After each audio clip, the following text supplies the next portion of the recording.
Assalamualaikum warahmatullahi wabarakatuh. Selamat pagi kami ucapkan untuk Ibu Nurlina Rahman selaku dosen mata kuliah CSR dan teman-teman yang kami banggakan. Pada pagi kali ini, kami kelompok 4 akan mempresentasikan hasil wawancara kami terhadap perusahaan integrasi logistik Cipta Solusi. Pertama-tama izinkan kami untuk memperkenalkan diri kami. Saya Tasya Khairunisa Daulay. Saya Enrika Syarohma. Saya Oki Oktaviani. Saya Rio Hardani. Selanjutnya saya akan menjelaskan dulu nih definisi dan fungsi dari CSR. CSR itu kepanjangan dari Corporate Social Responsibility yang menurut Kotler dan Nancy itu artinya adalah sebuah komitmen perusahaan untuk meningkatkan kesejahteraan komunitas melalui praktik bisnis yang baik dan mengkontribusikannya sebagai sumber daya perusahaan. Fungsi dari CSR tersebut dalam perusahaan yaitu untuk bertanggung jawab perusahaan terhadap pihak yang terlibat atau terkena dampak nih secara langsung ataupun tidak langsung atas aktivitas yang dilakukan oleh perusahaan tersebut.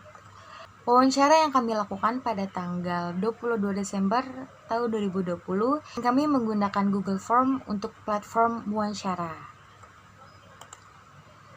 Kami melakukan wawancara kepada Bapak Abraham Theophilo Tarigan yang merupakan Procurement Officer atau HRD dari perusahaan ILCS tersebut. Selanjutnya, saya akan menjelaskan tentang perusahaan ILCS tersebut. PT Integrasi Logistik Cipta Solusi ini adalah perusahaan yang memberikan layanan informasi, pertukaran dokumen, dan pembayaran elektronik kepada komunitas logistik yang merupakan pemilik atau pelaku dari logistik yang ada di Indonesia. Perusahaan ini tuh didirikan pada tahun 2012 oleh dua BUMN ternama di industri kepelabuhan dan telekomunikasi yaitu PT Pelabuhan Indonesia II atau IPSC dan PT Telekomunikasi Indonesia atau Telkom melalui PT Multimedia Nusantara atau Telkometra. Sejalan dengan visi Sistem Logistik Nasional atau Sisluknas, yaitu terbentuknya sistem logistik nasional yang locally integrated dan globally interconnected.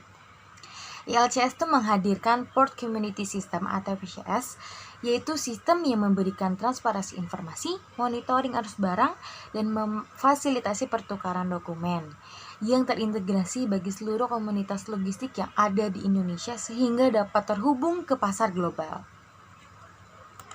Selanjutnya saya akan juga menjelaskan visi dan misi dari perusahaan tersebut. Visi dari perusahaan tersebut adalah to become the most reputable digital solution provider in seaport and maritime logistics in Indonesia. Yang artinya itu sebagai perusahaan penyedia solusi digital terkemuka atau perusahaan yang punya terhubungnya nih sama logistik pelabuhan dan maritim di Indonesia.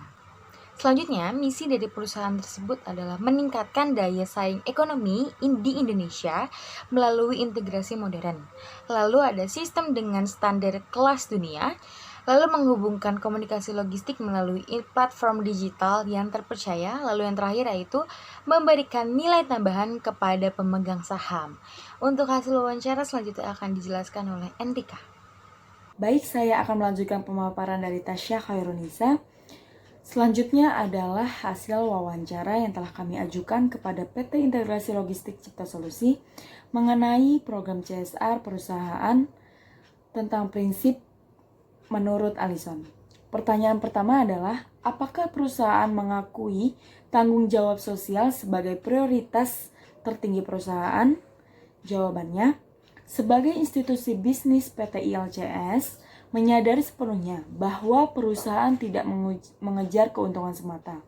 Namun, bagaimana keuntungan tersebut dapat memberikan dampak positif bagi lingkungan dan masyarakat. Implementasi program tanggung jawab sosial perusahaan atau CSR, perusahaan difokuskan pada 4 aspek utama, yaitu bidang lingkungan, sosial dan kemasyarakatan, praktik ketenagakerjaan, keselamatan dan kesehatan kerja, serta tanggung jawab kepada pelanggan. Oleh karena itu, ILCS menyadari pentingnya peran perusahaan dalam tanggung jawab sosial. Pertanyaan kedua adalah, apa saja program CSR yang ada di perusahaan ILCS? Pertama adalah tanggung jawab sosial terhadap lingkungan hidup, di mana perusahaan menerapkan konsep green office yang diharapkan dapat memberi dampak positif bagi perusahaan dalam mewujudkan efisiensi energi dan biaya operasional perusahaan. Kemudian kedua adalah tanggung jawab sosial terhadap masyarakat, yaitu dalam rangka bulan suci Ramadan, ILCS melaksanakan kegiatan santunan anak yatim dan buka puasa bersama dengan menggunakan tema berbagi kebaikan di bulan penuh berkah.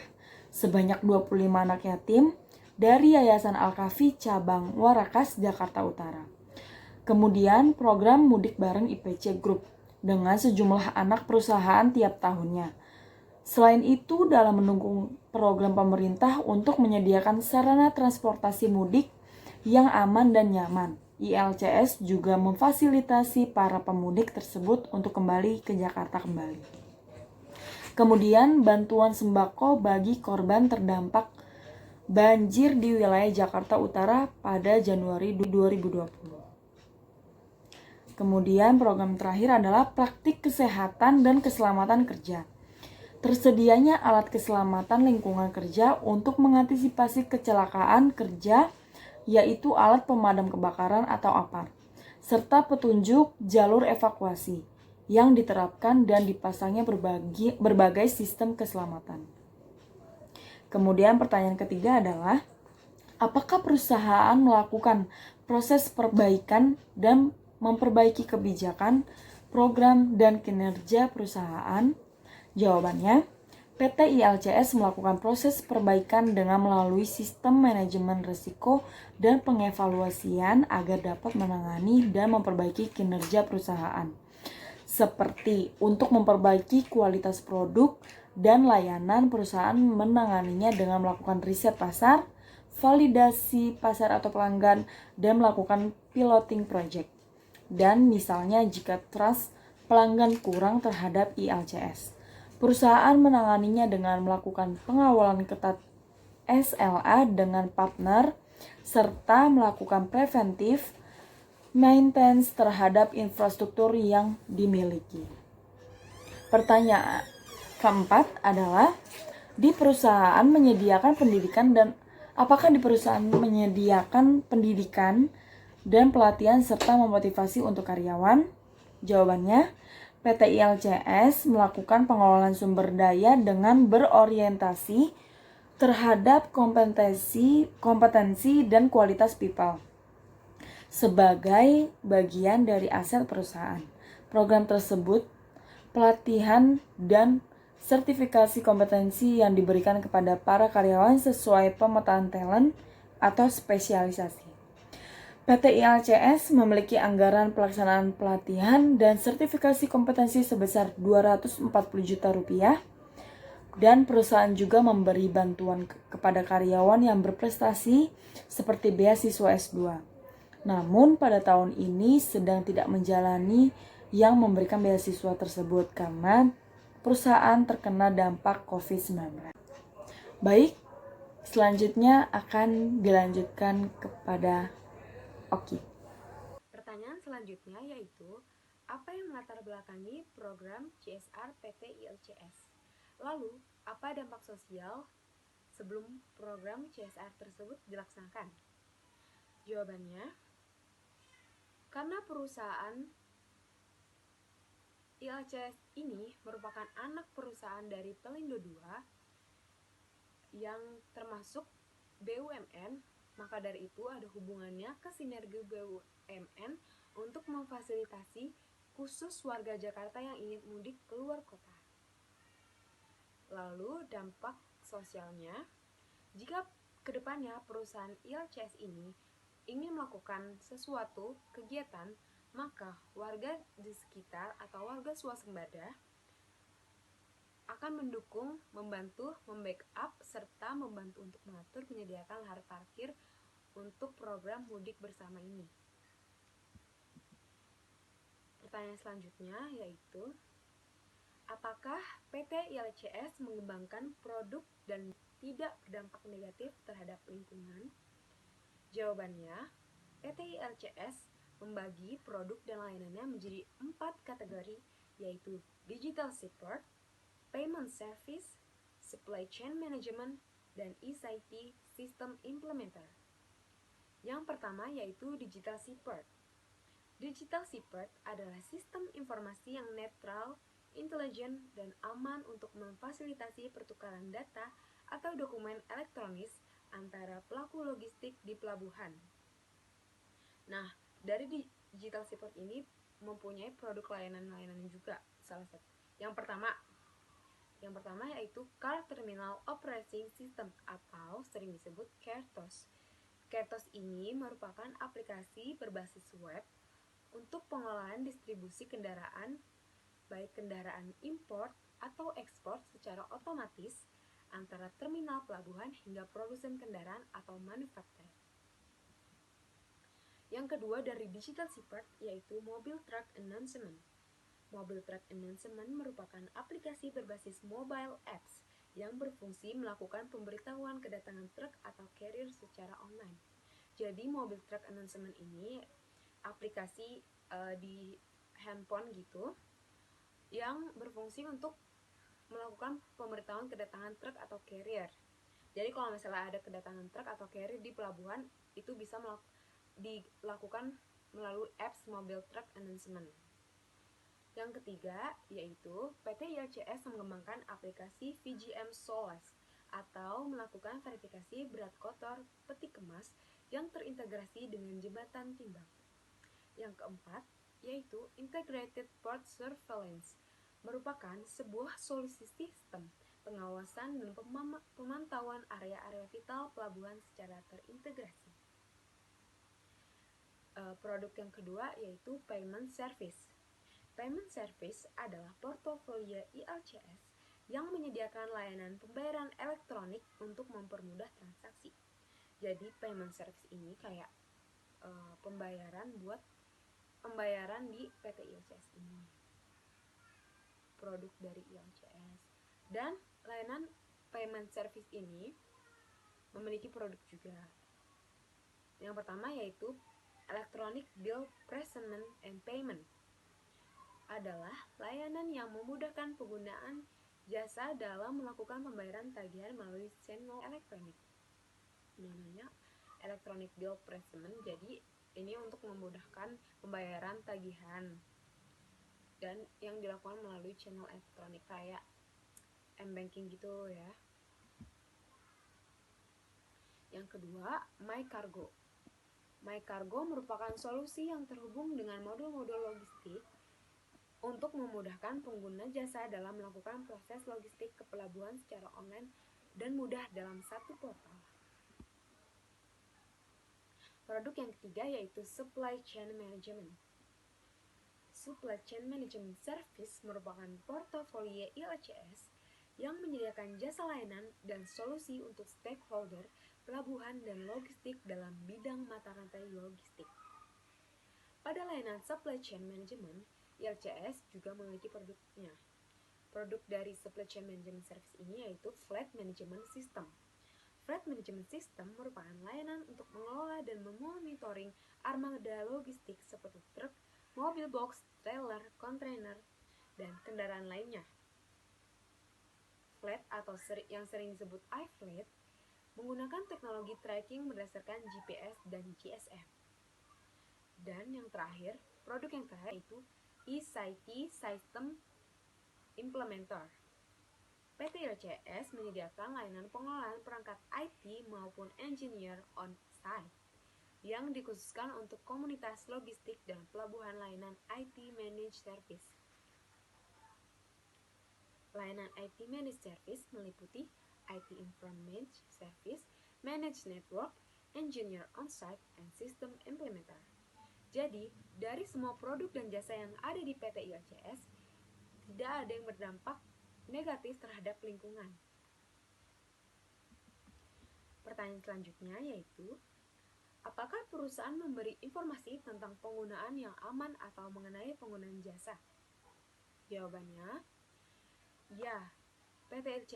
PT ILCS memberikan informasi tentang penggunaan penggunaan yang aman atau mengenai penggunaan jasa perusahaan.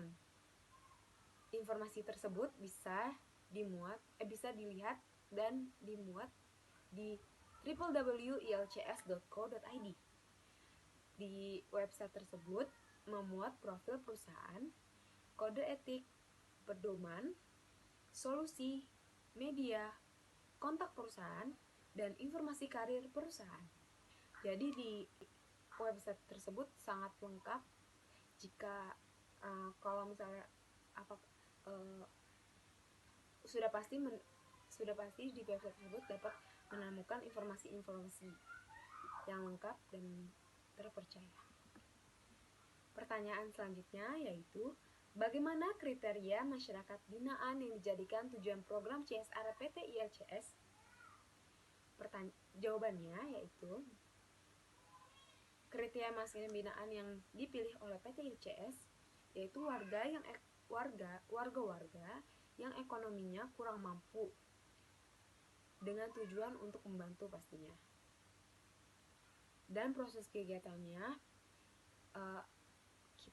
PT ILCS mengkoordinasikan ke Pak RT wilayah tersebut, lalu mendata ada beberapa warga yang membutuhkan bantuan. Pertanyaan selanjutnya yaitu, pada masa pandemik seperti ini, apa kontribusi perusahaan dalam kesadaran tanggung jawab sosial? Jawabannya, PT ILCS pada masa pandemi ini berkontribusi melakukan bantuan langsung ke warga sekitar wilayah swasembada. Wilayah swasembada itu yang terletak tidak jauh dari wilayah kantor, yang radiusnya tidak jauh dari wilayah kantor. Kegiatan yang dilakukan seperti pembagian masker, makanan pokok, dan dana kepada masyarakat yang pastinya membutuhkan. Baik, pertanyaan selanjutnya akan dilanjutkan oleh Rio Hardani. Pertanyaan selanjutnya adalah bagaimana perusahaan mempromosikan program CSR kepada publik, dan jawaban dari Bapak Abraham adalah, yang pertama, perusahaan membuat program tanpa promosi yang berlebih karena turun langsung ke masyarakat, tetapi tetap dokumentasi kegiatan lapangan dibagikan melalui sosial media, utamanya Instagram. Jadi perusahaan melakukan promosi-promosi tetapi juga tetap memberikan informasi melalui sosial medianya. Yang kedua, promosi dari mulut ke mulut, karena feedback masyarakat yang baik sehingga menyebarlah nama baik perusahaan dari kegiatan-kegiatan yang ada. Yang ketiga, selain media sosial, website perusahaan juga aktif dalam memperbarui tiap hal, contohnya bantuan yang dapat diakses dan dipantau pada website perusahaan. Dan pertanyaan berikutnya, apakah perusahaan dapat menumbuh kembangkan keterbukaan dan dialog dengan pekerja dengan publik? Jawabannya adalah perusahaan ILCS menerapkan prinsip transparansi dalam mengungkapkan informasi material serta relevan mengenai perusahaan. Perusahaan menjamin adanya keterbukaan dan objektivitas dalam melaksanakan proses pengambilan keputusan untuk menjalankan kegiatan usaha dengan cara yang mudah diakses dan dipahami oleh para pemangku kepentingan. Perusahaan juga mengambil inisiatif untuk mengungkapkan jika hanya informasi yang dipersyaratkan oleh anggaran dasar dan peraturan perundang-undangan yang berlaku, tetapi hal-hal yang penting serta mempengaruhi pengambilan keputusan para pemangku kepentingan. Pertanyaan yang selanjutnya, setelah melakukan program CSR, bagaimana feedback masyarakat kepada perusahaan? Jawaban dari Pak Abraham itu sangat singkat, ia hanya menjawab sangat bagus dan baik, lalu saling membantu jika terjadi bencana. Dan pertanyaan terakhir yang kami tanyakan adalah, apakah perusahaan Bapak melakukan evaluasi kinerja dan bagaimana? Pak Abraham mengatakan, perusahaan sudah pasti melakukan pelapor dan pengevaluasi kinerja selama setahun di dalamnya. Dimuat pencapaian perusahaan, laporan manajemen, evaluasi, dan laporan kegiatan CSR perusahaan, dan tata kelola perusahaan. Mungkin itu saja yang dapat kelompok kami sampaikan. Jika ada pertanyaan yang ingin ditanyakan, jangan segan-segan untuk bertanya. Wassalamualaikum warahmatullahi wabarakatuh.